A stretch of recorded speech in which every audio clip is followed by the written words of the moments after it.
નમસ્કાર વિદ્યાર્થી મિત્રો, હું પિયુષ સોજિત્રા ગજેરા વિદ્યાભવન ઉત્તરાયણમાં આપનું હાર્દિક સ્વાગત કરું છું। આજે આપણે વાત કરવાની છે ધોરણ 9 વિષય ગણિત ચેપ્ટર નંબર 5 યુક્લિડની ભૂમિતિના પરિચયમાં સ્વાધ્યાય 5.1માં પ્રશ્ન 1, પ્રશ્ન 2 અને પ્રશ્ન 3ની।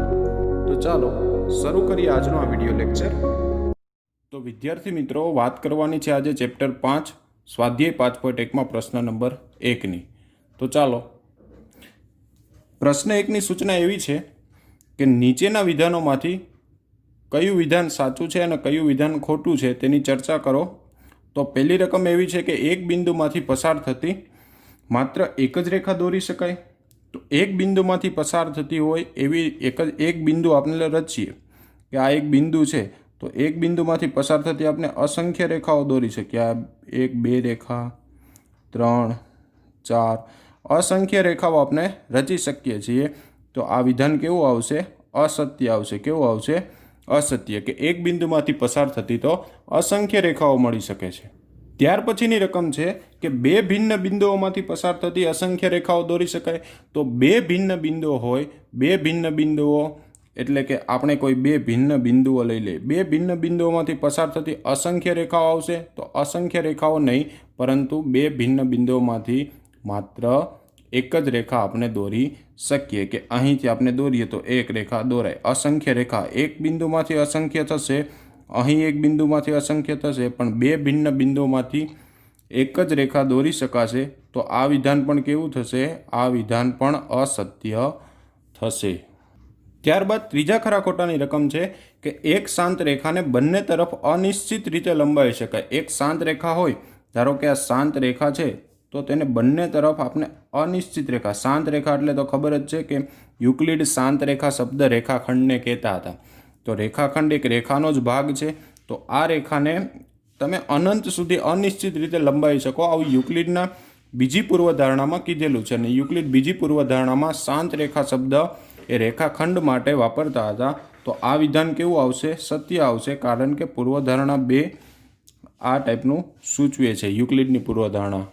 त्यारबादना खरा खोटानी रकम छे, जो बे वर्तुळो समान छे, जो बे वर्तुळो समान छे तो तेमनी त्रिज्याओ पण समान थाय। हाँ, तो आ विधान सत्य छे, कारण के आपने स्वयं सिद्ध सत्यमां ज जोई गया छे एकबीजाने समान होय तेवी वस्तुओ समान थाय छे। बराबर छे। स्वयं सिद्ध सत्यमां एक आपने जोयुं छे के बे वर्तुळो जो समान आकारना होय 2-2 सेमी त्रिज्याना, तो ए बंने वर्तुळो केवा थाय? समान। के एक ज पेकेटमांथी 2 बिस्किट काढेला होय तो बंने बिस्किटो केवा होय? समान होय। तो आ बे वर्तुळो पण केवा थशे? समान थशे। तो आ विधान केवुं आवशे? तो आ विधान आपणे आवशे सत्य विधान छे। केवुं छे? विधान सत्य छे। त्यारबादना पांचमा खरा खोटानी रकम छे, नीचेनी आकृतिमां जो AB बराबर PQ, के AB नुं जेटલું માપ છે એટલું જ માપ P અને Q નું છે, અને P અને Q નું જેટલું માપ છે એટલું જ માપ X અને Y નું છે, કે પહેલા બરાબર બીજું છે અને બીજા બરાબર ત્રીજું છે। તો પહેલા બરાબર ત્રીજું આપણે કહી શકીએ, ધારો કે આ 2 સેમીનું હોય તો આ પણ 2 સેમીનું છે, અને આ 2 નું હોય તો આ પણ 2 સેમીનું છે। તો આ પણ બંને 2-2 સેમીના કહી શકીએ। તો આ વિધાન પણ કેવું આવશે? તો આ વિધાન પણ સત્ય છે। આ તો જોતા જ આપણને ખબર પડી જાય કે આ વિધાન કેવું છે? સત્ય છે। બરાબર છે વિદ્યાર્થી મિત્રો। ત્યારબાદ પ્રશ્ન 2ની સૂચના એવી છે કે નીચેના પદોની વ્યાખ્યા આપો, અને શું એ વ્યાખ્યામાં કોઈ એવા પદ આવે છે કે જેને આ વ્યાખ્યાયિત કરવાની પાછી જરૂર પડે છે? અને જો આવે તો એ પદો કયા છે અને તેને કઈ રીતે આપણે વ્યાખ્યાયિત કરીશું? તો પહેલી વ્યાખ્યા પદ આપેલું છે આપણને સમાંતર રેખાઓ। તો સમાંતર રેખાઓની વ્યાખ્યા એવી છે, એક જ સમતલમાં આવેલી બે રેખાઓ પરસ્પર છેદે નહીં। એટલે કે રેલગાડીના પાટાની જેમ, કે રેલગાડીનો પાટો હોય ગમે તેટલા કિલોમીટર ચાલે પણ આગળ થઈને કોઈ દિવસ ભેગો ન થાય। જો પાટા ભેગા થાય તો રેલગાડી તેના પર ચલાવી ન શકાય। તો એક જ સમતલમાં આવેલી બે રેખાઓ પરસ્પર છેદે નહીં તો તેમને સમાંતર રેખાઓ કહેવાય। બરાબર છે। કે જો આ ટાઈપની બે રેખાઓ હોય તો આ ટાઈપની બે રેખાઓને આપણે અનંત સુધી જો લંબાવવામાં આવશે, બરાબર છે, અને જો એ બંને છેદશે નહીં તો તેને સમાંતર રેખાઓ કહી શકીએ છીએ। બરાબર છે વિદ્યાર્થી મિત્રો। ત્યારબાદ છે લંબ રેખાઓની વ્યાખ્યાઓ। તો લંબ રેખાની વ્યાખ્યા એવી છે કે જે બે રેખાઓ પરસ્પર કાટખૂણે છેદે, ક્યાં છેદે? કાટખૂણે। કે જે બે રેખાઓ પરસ્પર કાટખૂણે છેદે તેવી રેખાઓને લંબ રેખાઓ કહેવાય। એટલે સિમ્પલમાં આપણે કહીએ કે એક રેખા સીધી હોય અને એક રેખા આપણે આડી દોરીએ તો બંને વચ્ચે જો કાટખૂણો બને તો બંને વચ્ચે કાટખૂણો બને તો આ બે રેખાઓ છે તેને લંબ રેખાઓ આપણે કહી શકીએ કે જે બે રેખાઓ પરસ્પર ક્યાં છેદે? કાટખૂણે છેદે તેને આપણે શું કહીશું? લંબ રેખાઓ કહીશું. ત્યારબાદ વિદ્યાર્થી મિત્રો ત્રીજી વ્યાખ્યા છે રેખાખંડ. તો રેખાખંડની વ્યાખ્યા છે રેખાના એવા ભાગને રેખાખંડ કહે છે કે જેને બે અંત્યબિંદુ હોય. એટલે કે કોઈ આપણે એક રેખા લઈ લઈએ સૌપ્રથમ કે આ એક રેખા છે, રેખાના આપણે બે ભાગ કરીએ અહીંથી અને અહીંથી. ઓકે, તો રેખાના બે ભાગ છે, આટલા ભાગને આપણે શું કહીશું? રેખાખંડ કહીશું. કે આ જેટલો ભાગ આપણને જોવા મળે છે આ ભાગને શું કહેવાય? રેખાખંડ. કે રેખાનો કોઈ એવો ભાગ છે જેને રેખાખંડ કહેવાય. અને યુક્લિડ હતા તે શાંત રેખા માટે કયો શબ્દ વાપરતા? રેખાખંડ માટે શાંત રેખા એવો શબ્દ વાપરતા કે આખી રેખા હોય એમાંથી થોડોક ભાગ લઈ લે એને શાંત રેખા પણ કહેતા. એટલે રેખાખંડને આપણે રેખાનો જ એક ભાગ છે એવું પણ કહી શકીએ છીએ. બરાબર વિદ્યાર્થી મિત્રો. ત્યારબાદ છે વર્તુળની ત્રિજ્યાની વ્યાખ્યા.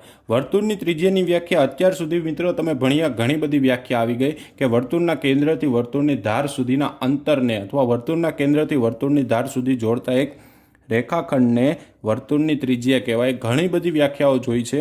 તો વર્તુળના કેન્દ્રમાંથી પસાર થતી હોય અને વર્તુળના ધારને છેદતી હોય તેને પણ વર્તુળની ત્રિજ્યા કહેવાય.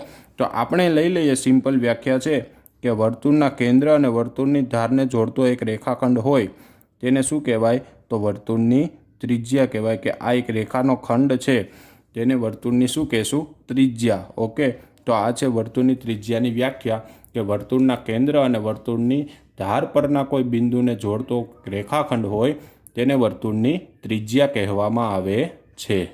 ત્યારબાદ વ્યાખ્યા છે ચોરસની. ચોરસ એટલે કે ચારેય બાજુ એકરૂપ હોય. કે ચોરસની આપણે આકૃતિ દોરીએ તો ચોરસમાં આપણે ચારેય બાજુ જોઈએ તો ચારેય બાજુની લંબાઈ કેવી હોય? સમાન. કે જે ચતુષ્કોણની ચારેય બાજુઓ એકરૂપ હોય અને ચારેય ખૂણા પણ ચોરસના ચાર ખૂણા કેવા હોય? કાટખૂણા હોય. કે ચારેય બાજુઓ એકરૂપ હોય અને ચારેય ખૂણાઓ એકરૂપ હોય તેને આપણે ચોરસ કહી શકીએ. બરાબર છે. તો અહીં આપણી 5 વ્યાખ્યાઓ પૂર્ણ થાય છે. પરંતુ આપણે એવો સવાલ કર્યો હતો કે 5 વ્યાખ્યાઓમાં તમને એવા કોઈ પદ દેખાય છે જેને ફરી વ્યાખ્યાયિત કરવા પડે? તો એમાં આપણે પહેલી બીજી વ્યાખ્યા અને આ 3 વ્યાખ્યાઓમાં જોઈએ તો એવા ઘણા શબ્દ આવ્યા હતા. કે પહેલો શબ્દ આવ્યો તો રેખા, પછી સમતલનો કોઈ ભાગ હોય તો સમતલ આવ્યું હતું, પછી કાટખૂણો એવો શબ્દ પણ લંબ રેખાઓમાં આપણે યુઝ કર્યો હતો, પછી વર્તુળનું કેન્દ્ર કે જેનો ઉપયોગ આપણે ત્રિજ્યાની વ્યાખ્યામાં કર્યો હતો. બરાબર છે.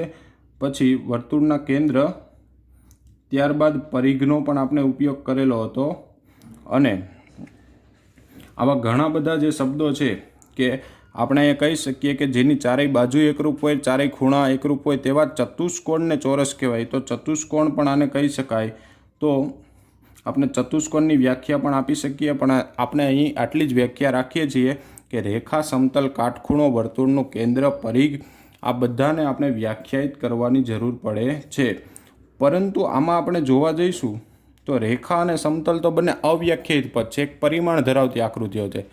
તો પરંતુ રેખા અને સમતલ શું છે? તો રેખા અને સમતલ જે છે એ તો અવ્યાખ્યાયિત છે. કેવા છે? અવ્યાખ્યાયિત. કે તેની વ્યાખ્યા આપી શકાય નહીં, એને તો પરિમાણ હોય છે. બરાબર છે. અવ્યાખ્યાયિત છે તેથી રેખા સમતલની વ્યાખ્યા ન આપી શકાય. પરંતુ કાટખૂણો, વર્તુળનું કેન્દ્ર, પરિઘ આની વ્યાખ્યા આપણે આપી શકીએ. બરાબર છે. તો ચાલો કાટખૂણાની વ્યાખ્યા આપીએ. તો કાટખૂણાની વ્યાખ્યા સૌપ્રથમ આપણે આપવા જઈએ તો પહેલી જ વ્યાખ્યા કાટખૂણાની એવી આપી શકીએ કે કાટખૂણો એટલે શું થાય? તો કાટખૂણો એટલે કે 90 અંશના માપવાળા ખૂણાને 90 અંશના માપવાળા ખૂણાને કાટખૂણો કહી શકાય. બરાબર છે. કે 90 અંશના માપવાળા ખૂણાને કાટખૂણો કહે છે. બરાબર છે. આ એક કાટખૂણાની વ્યાખ્યા થઈ શકે. પછી આગળ જ જોઈએ એમાં તો આપણે બીજી વ્યાખ્યા આપવાની જ કીધી હતી વર્તુળના કેન્દ્રની. તો વર્તુળનું કેન્દ્ર કોને કહી શકીએ? કે વર્તુળનું કેન્દ્ર એટલે તો વર્તુળના કેન્દ્રની વ્યાખ્યા આપવી હોય તો એવી આપી શકીએ કે વર્તુળનું એક સમતલ જે છે એમાં એક એવું બિંદુ કે દરેકથી સમાન અંતર, કે આ વર્તુળનું કેન્દ્ર છે એ વર્તુળની ધારથી દરેક સમાન અંતરે આવેલું હોય તો વર્તુળના સમતલમાં એક એવું બિંદુ છે, કેવું બિંદુ? એક એવું બિંદુ કે જે વર્તુળના દરેક બિંદુથી, એટલે કે વર્તુળની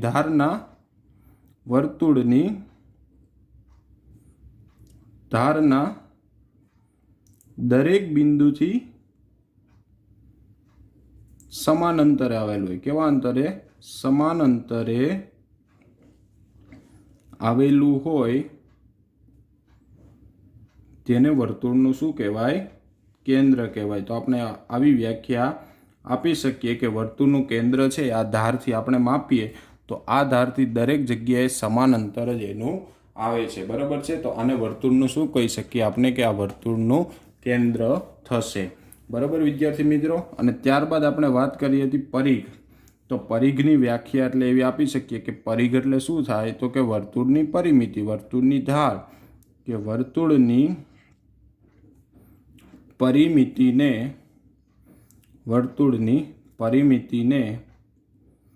વર્તુળનો શું કહેવાય? વર્તુળનો પરિઘ કહેવાય છે. શું કહેવાય? વર્તુળનો પરિઘ. કે વર્તુળની પરિમિતિને વર્તુળનો પરિઘ કહેવામાં આવે છે. બરોબર વિદ્યાર્થી મિત્રો. તો આ 5 વ્યાખ્યાઓ આપી, તેમાંથી 4 પદ આપણને એવા લાગ્યા જે અવ્યાખ્યાયિત છે. હજી જો આપણે ચતુષ્કોણ શબ્દનો ઉપયોગ કરો તો ચતુષ્કોણની વ્યાખ્યા પણ આપી શકત. બરાબર છે. એવી વ્યાખ્યાએ ફેર હોય છે, તો એમાં અમુક એવા પદ આવી જતા હોય જે અવ્યાખ્યાયિત હોય. બરાબર છે. તો આપણે એ અવ્યાખ્યાયિત પદોનો ઉપયોગ કરીને વ્યાખ્યાઓ, અવ્યાખ્યાયિત પદોની તો ન આપી શકાય, પરંતુ વ્યાખ્યાઓમાં એવા પદ હતા કે જેની વ્યાખ્યા પાછી આપવી પડે એવી હતી, એની વ્યાખ્યા આપણે આપી. બરાબર વિદ્યાર્થી મિત્રો. ચાલો વિદ્યાર્થી મિત્રો, ત્યારબાદ પ્રશ્ન 3ની એવી સૂચના છે કે નીચેની પૂર્વધારણાનો વિચાર કરો. નીચે 2 પૂર્વધારણા આપી છે. પહેલી પૂર્વધારણા બોલું છું કે જો 2 ભિન્ન બિંદુ A અને B આપ્યા હોય તો તેમની વચ્ચે હોય તેવું બિંદુ C મળે. કે 2 બિંદુ A અને B હોય તો તેની વચ્ચે એક બિંદુ C મળી શકે. અને બીજી પૂર્વધારણા એવી છે કે એક રેખા પર આવેલા હોય તેવા ઓછામાં ઓછા 3 બિંદુઓ મળે. એક રેખા પર હોય એવા 3 બિંદુ મળે, એવી 2 પૂર્વધારણાઓ આપેલી છે. તો એમાં કંઈક અલગ સવાલો છે. પહેલો સવાલ એવો છે કે શું આ પૂર્વધારણામાં અવ્યાખ્યાયિત પદ છે? બીજો એવો સવાલ છે કે શું આ સુસંગત છે? ત્રીજો એવો છે કે શું આ પૂર્વધારણાઓ યુક્લિડની પૂર્વધારણામાંથી મળે છે? આ 3 સવાલો પૂછેલા છે. તો પહેલો સવાલ આપણે જોઈએ કે શું આ પૂર્વધારણામાં અવ્યાખ્યાયિત પદ છે? તો અવ્યાખ્યાયિત પદ એટલે કે બિંદુ, રેખા, સમતલ, આ બધા અવ્યાખ્યાયિત પદ છે. તો જોઈએ કે આમાં બિંદુનો ઉપયોગ થયો છે. બીજો આમાં જોઈએ તો રેખાનો ઉપયોગ થયો છે. તો બિંદુ અને રેખા અવ્યાખ્યાયિત છે. તો અહીં લખશું આન્સરમાં કે બિંદુ અને રેખા અવ્યાખ્યાયિત પદ આપેલા છે. કેવા પદ આપેલા છે? અવ્યાખ્યાયિત પદ આપેલા છે. બરાબર, કે બિંદુ અને રેખા અવ્યાખ્યાયિત પદ આપેલા છે. પછી બીજો સવાલ એવો છે કે શું આ પૂર્વધારણા સુસંગત છે? સુસંગત એટલે એકબીજાને મળતી આવે છે કે A અને B આપ્યા હોય એક રેખા ઉપર અને એક બિંદુ C મળે, એટલે એક રેખા હોય, જો 2 ભિન્ન બિંદુ A અને B આપ્યા હોય અને વચ્ચે એક બિંદુ C મળે, આપણે એવું કહી શકીએ. ધારો કે અહીંયા રેખા દોરીએ કે A અને B આપેલા છે, તો વચ્ચે આપણે C બિંદુ રચી શકીએ. અને એક રેખા પર આવેલા હોય તે ઓછામાં ઓછા 3 બિંદુ, 3 શું અનંત બિંદુ લખી શકીએ, 3 તો મળી જ શકે. તો આ એકબીજાને સુસંગત છે. તો અહીં લખી શકીએ કે આ પૂર્વધારણા એકબીજાને શું છે?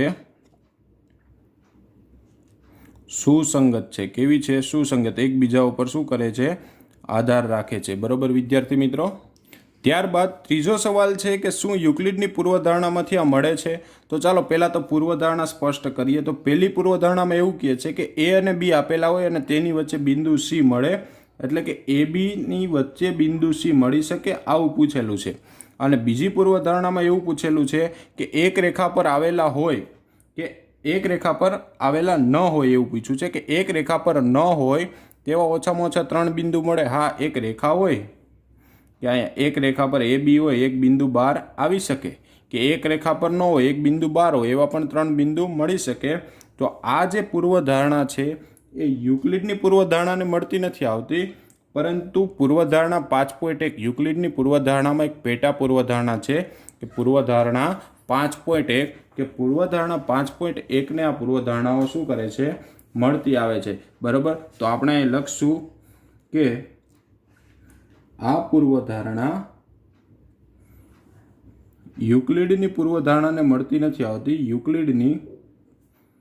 યુક્લિડની ટોટલ 5 પૂર્વધારણા છે, એમાંથી એક પણને મળતી આવતી નથી। યુક્લિડની પૂર્વધારણાને મળતી નથી, પરંતુ કોને મળતી આવે છે? પરંતુ પૂર્વધારણા 5.1 ને મળતી આવે છે। પૂર્વધારણા 5.1 મળતી આવે છે। પૂર્વધારણા 5.1 શું છે? તો પૂર્વધારણા 5.1 એવી છે કે આપેલા બે ભિન્ન બિંદુઓમાંથી પસાર થતી અનન્ય રેખા મળે, કે બે ભિન્ન બિંદુ હોય તો એક રેખા રચી શકાય, પછી ત્રીજું બિંદુ ભલે 12 હોય, પછી બે ભિન્ન બિંદુની વચ્ચે ત્રીજું બિંદુ લ્યો તો પણ ચાલે, 12 લ્યો તો પણ ચાલે, એટલે 5.1 ને મળતી આવે છે આ બે પૂર્વધારણાઓ, બરાબર છે। તો 3 સવાલોનું આપણે અહીં સોલ્યુશન થઈ ગયું, બરાબર છે વિદ્યાર્થી મિત્રો। આ દાખલાઓ, આ જે વ્યાખ્યાઓ છે એની પ્રેક્ટિસ વધુ ને વધુ કરવાની છે। Okay, thank you. આજે ચાલતી કોરોનાની વૈશ્વિક મહામારીમાં ગજેરા ટ્રસ્ટ દ્વારા જે ઓનલાઈન એજ્યુકેશન પ્રોવાઈડ કરવામાં આવી રહ્યું છે, તો પ્રામાણિકતાથી આ એજ્યુકેશન મેળવો। Thank you.